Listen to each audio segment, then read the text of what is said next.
tonton, hari ni kita nak try buat carbon water transfer menggunakan clear dan tidak menggunakan activator. Kalau nak tahu apa yang dilepas ni, korang tengok video sampai habis. Sebelum tu, kita perlukan lengki. Kita nak try carbonkan bahagian spoiler ni.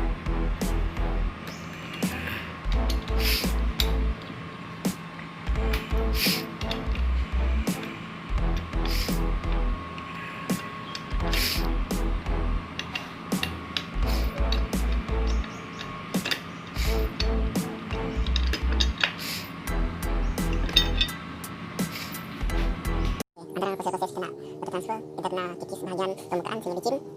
Kita nak buang dia punya permukaan yang tak rata supaya nanti kita carbon fiber dia akan kelihatan yang lebih rata. Okey, kita mulakan dengan sekarang.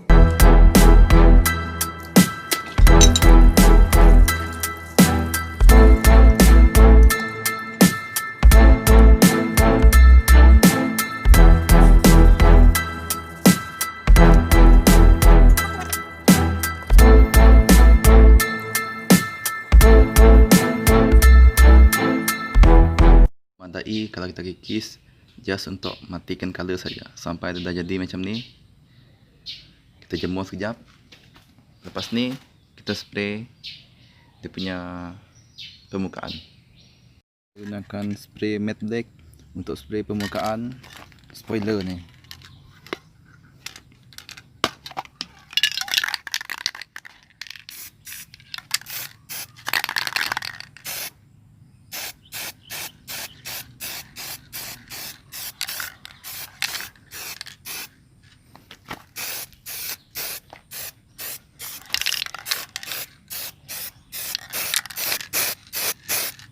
Spray nipis-nipis je dulu. Lepas tu kita biarkan kering.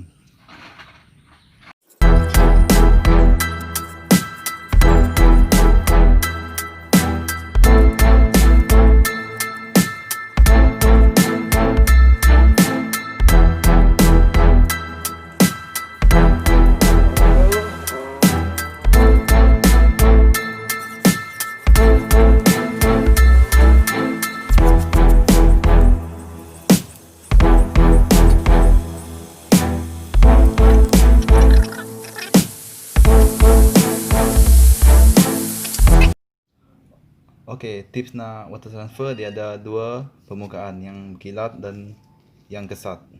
Kalau korang tak tahu yang mana satu menghadap air, korang cuba ambil air. Kalau bahagian yang melekit, korang rasa melekit macam bahagian yang kesat ni, menghadap air.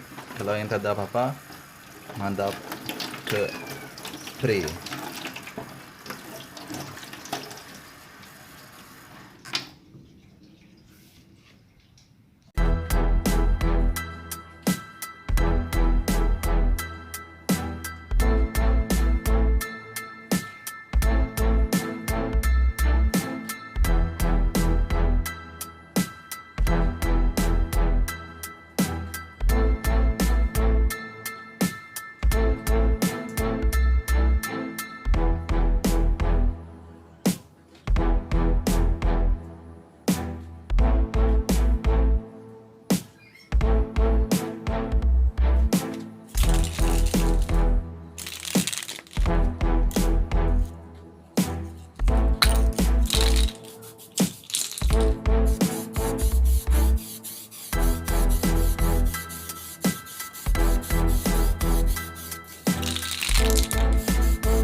kita akan spray clear untuk bagi dia berkilat.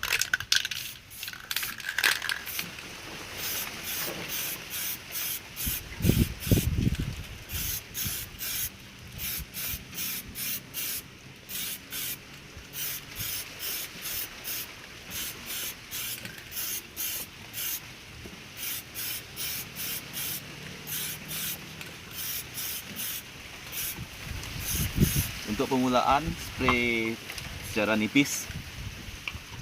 Lepas tu kita sambung untuk layer yang kedua.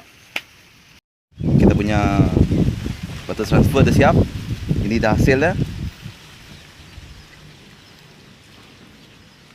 Korang boleh cuba ke rumah. Kalau tak jadi, jangan kecam.